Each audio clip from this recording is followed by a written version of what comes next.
नमस्कार, welcome to just for hearts and initiative for healthy life. मी dietitian Neha Katekar तुमचं आमच्या यूट्यूब चॅनलला स्वागत करते।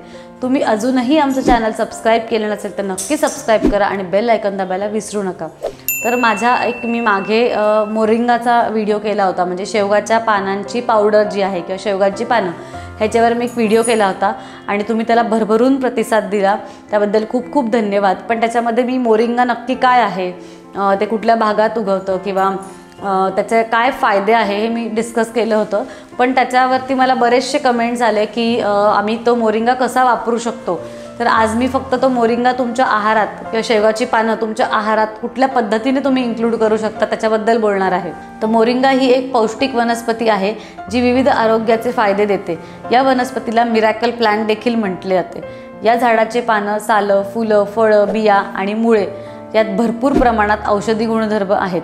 मोरिंगा पानांमध्ये vitamin A, B, C, D आणि ई जीवनसत्वे असतात व पोटॅशियम, कॅल्शियम, आयर्न, सिलेनियम हे देखील खूप चांगल्या प्रमाणात असते।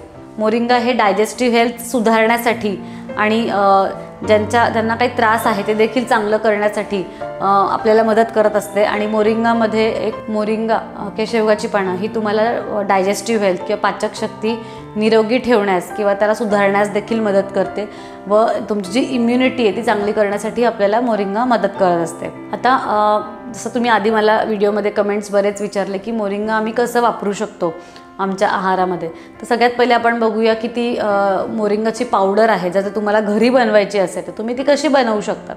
तर तुम्ही जेव्हा ही शेवगाची पानं आहे जेव्हा ती तुम्ही काढतात तर ती घरी आणून ती पानं तुम्ही धुवून घ्यायची आहे चांगली स्वच्छ पाण्यामध्ये। तिला धुवून घेतल्यानंतर एक मलमलचा कपडा किंवा मस्लिन क्लॉथ आपण ज्याला म्हणतो, पांढरं जे आपलं कापड असतं त्याच्यावरती वाळायला ठेवायची आहे। त्याला कोरडं करून घ्यायचं स्वच्छ आणि ती कोरडी झाल्यानंतर त्याला ती पानांपासनं त्याची जी काही देठ आहे त्याच्यापासनं ती पूर्ण सोलून घ्यायची। ती पानं सगळी निवडल्यानंतर ती पानं सगळी एका परातीत तुम्ही एक परात घेतली मोठी, त्याच्यामध्ये पूर्ण पसरून ठेवायची आहे आणि फार अगदी कडक उन्हात ते वाळवायचं नाही आहे। जर तुम्ही कडक उन्हात वाळवलं त्यातले न्यूट्रिएंट्स कमी होण्याची खूप शक्यता असते, तर तुम्ही त्याला सावलीतच वाळवायचं आहे। सावलीत तुम्ही वाळवताना त्याच्यावरती तुम्ही जर थोडंसं हलकं ऊन असेल तर ठीक आहे, आता हलकं ऊन असेल तर त्याच्यावरती पांढरं कापड तुमच्या परातीवर तुम्ही ठेवू शकतात आणि ते तुम्ही घरातच 4 ते 5 दिवस जर ठेवलं तुम्हाला 4थ्या-5व्या दिवशी जाणवेल की पूर्ण ते मोरिंगाची पानं शेवगाची जी पानं आहे ती पूर्ण कोरडी होऊन जातात। तर त्या पावडरला तुम्ही मिक्सरमधनं काढायचं आहे आणि ती पावडर तुम्ही तुमच्या बरणीत स्टोअर करून ठेवू शकता। ती थोडीशी कोरडी पानं तुम्ही अशी बाजूला पण ठेवू शकतात, जी कोरडी पानं जसं आपण कसुरी मेथी वापरतो तशी तुम्ही मोरिंगा पण वापरू शकता। तर ती कोरडी पानं पण साईडला थोडी स्टोअर करून ठेवायची, थोडी पावडर स्टोअर करून तुम्ही ही पावडर तुमच्या फ्रीजमध्ये देखील स्टोअर करू शकतात।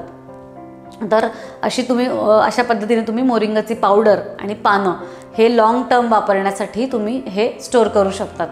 आता आपण बघूया की मोरिंगाच्या पानांचा काय काय रेसिपीज करता येतील।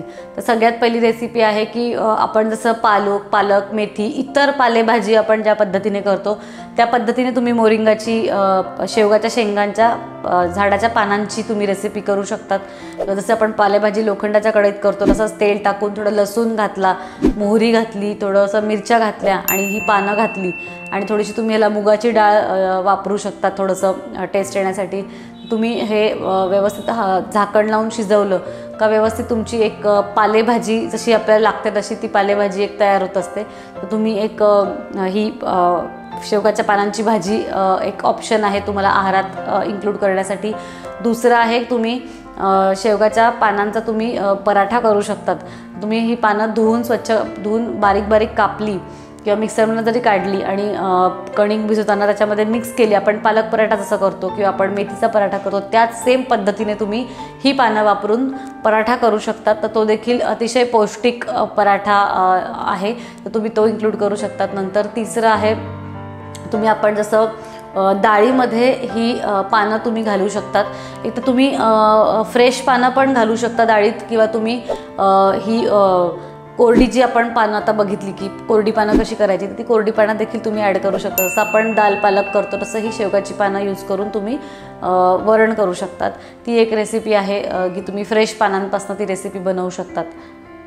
आणि अनेक लोक फ्रेश पानं यूज करून चहा देखील म्हणजे हर्बल टी सारखं किंवा एक ड्रिंक मोरिंगाचं ड्रिंक बनवू शकतात की तुम्ही पाणी गरम करून नंतर शेवगाची पानं पाणी उकळल्यानंतर गॅस बंद करायचा, ही शेवगाची पानं घालायची, झाकण लावून ठेवायचं. एक 5 मिनिटांनंतर तुम्ही ते कन्कॉक्शन पिऊ शकतात. ते देखील खूप हेल्दी आहे. तर पानांचा तुम्ही असाचा वापर करू शकतात. तुम्ही मोरिंगाच्या पानांची शेवगाच्या शेंगांच्या पानांची तुम्ही चटणी देखील करू शकतात.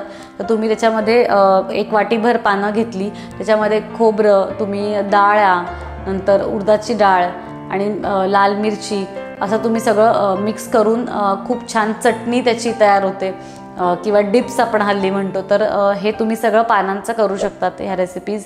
आता शेवगांच्या पानांची पावडर ज्याला आपण मोरिंगा म्हणत असतो, मोरिंगा आपल्याला तो कसा आहारात आपण वापरू शकतो. एक तर पहिला आहे मोरिंगा ड्रिंक, की तुम्ही कोमट पाणी घेतलं, त्याच्यामध्ये एक चहाचा चमचा, छोटा चहाचा चमचा जो असतो, 5 ग्रॅम मोरिंगाची पावडर घातली आणि ती तुम्ही त्याच्यामध्ये व्यवस्थित मिसळली. 2 ते 3 मिनिटानंतर ते व्यवस्थित सेटल झालं मिक्सचर का ते पाणी ड्रिंक घेतलं. ते देखील अतिशय हेल्दी ड्रिंक आहे. तर पावडर तुम्ही त्या पद्धतीने वापरू शकता. दुसरं आहे की पोळीमध्ये तुम्ही ती पावडर वापरू शकतात. डाळी, उसळी किंवा तुमच्या जे काही भाज्या आहे त्याच्यामध्ये तुम्ही ती पावडर वरतून मिक्स करू शकतात. किंवा तुम्ही बेकरी आयटम्स ज्या करतात तर बेकरी आयटम्समध्ये देखील ती पावडर तुम्ही यूज करू शकतात तुमचा तो पदार्थ हेल्दी बनवण्यासाठी. नंतर तुम्ही मोरिंगाची म्हणजे पोळीमध्ये तुम्ही रोजचा पोळ्या असतात आपल्या, त्या पोळ्यांमध्ये पण विविध प्रकार आपण जर बनवले तर पोळीमध्ये तुम्ही ॲड करू शकतात. किंवा स्मूदीज, आता हल्ली खूप लोक स्मूदीज घेतात, प्रोटीन शेक्स घेतात, तर त्याच्यामध्ये तुम्ही 1 चमचा ॲड केला तर तुमचा तो मोरिंगाचा एक डोस पूर्ण होतो. कारण मोरिंगामध्ये खूप जास्त न्यूट्रिएंट्स असतात, तर ते तुम्हाला नक्कीच हेल्प करू शकतात. नंतर तुम्ही जेव्हा ते ड्रिंक्स तयार करता त्याच्यामध्ये थोडंसं तुम्ही किंचितचं मध किंवा थोडंसं लिंबू पिळला तर थोडासा जो मोरिंगाचा जो उग्र वास असतो तो देखील कमी करण्यास मदत होते. किंवा तुम्ही मोरिंगाच्या चहासाठी देखील ही पावडर वापरू शकतात. आणि आता हे सगळे पदार्थ मी तुम्हाला सांगितले की तुम्ही अशा पद्धतीने मोरिंगा तुमच्या आहारात वापरू शकतात. आता मोरिंगा खूप लोकांचा असा देखील प्रश्न होता की आम्ही मोरिंगा किती घेतला पाहिजे, रोज घेतला पाहिजे का. तर आता आपण वेगळ्या अन्नपदार्थामधनं वेगळे फायदे आपल्याला मिळत असतात. आणि आपण नेहमी म्हणतो की तुमच्या आहारामध्ये डायव्हर्सिटी ठेवा, म्हणजे वेगळे अन्नपदार्थ आहारात इन्क्लूड करत राहा. त्यांनी काय होणार आहे की आपल्याला मॅक्सिमम सगळ्या अन्नपदार्थामधले बेनिफिट्स आपल्याला मिळत असतात. त्यामुळे असं तुम्ही ठरवलं की आठवड्यातनं 2 दिवस तुम्ही मोरिंगाचं पाणी घेणार आहात, आठवड्यातनं 2 दिवस तुम्ही दालचिनीचं पाणी घेणार आहात, किंवा आठवड्यातनं 2 दिवस तुम्ही मेथीचं पाणी घ्या किंवा लिंबूचं पाणी घ्या. त्यामुळे कुठला पण पदार्थ जो चांगला असेल तो ओव्हरडू नाही करायचा. म्हणजे आता एखादा पदार्थ हेल्दी आहे असं सांगितलं की मग तो रोज तोच खात बसायचा, हे करायचं नाही आहे. तर आपल्याला थोडासा प्रत्येक गोष्टीमध्ये एक मॉडरेशन आणायचं आहे आणि प्रत्येक गोष्ट आपल्या आहारात इन्क्लूड करायची असेल. तर मला खात्री आहे की मोरिंगा किंवा शेवगाची पानं तुमच्या आहारात कसे इन्क्लूड करायचे ह्याची तुम्हाला आयडिया आली असेल. तुम्ही अजून कुठल्या पद्धतीने मोरिंगा किंवा शेवगाची पानं वापरतात, तुमच्याकडे काही नवीन रेसिपी असेल तर नक्की आम्हाला लिहून पाठवा. आणि अजून काही कमेंट्स असतील मोरिंगाला घेऊन तर ते लिहून पाठवा. माझा जुना मोरिंगाचा जो व्हिडिओ आहे त्याचा मी लिंक डिस्क्रिप्शनमध्ये देते, तुम्ही नसेल पाहिला तर नक्की तो व्हिडिओ बघा. आणि तुमचे जे काही कमेंट्स असतील मी त्याला नक्कीच उत्तर देईल. धन्यवाद. जस्ट फॉर हार्ट्सच काम. हेल्दी लाईफ म्हणजेच आरोग्यपूर्ण जीवनशैली हे ध्येय. तुमच्या शंका विचारा आणि उत्तरं मिळवा. स्वतःची काळजी घ्यायला शिका.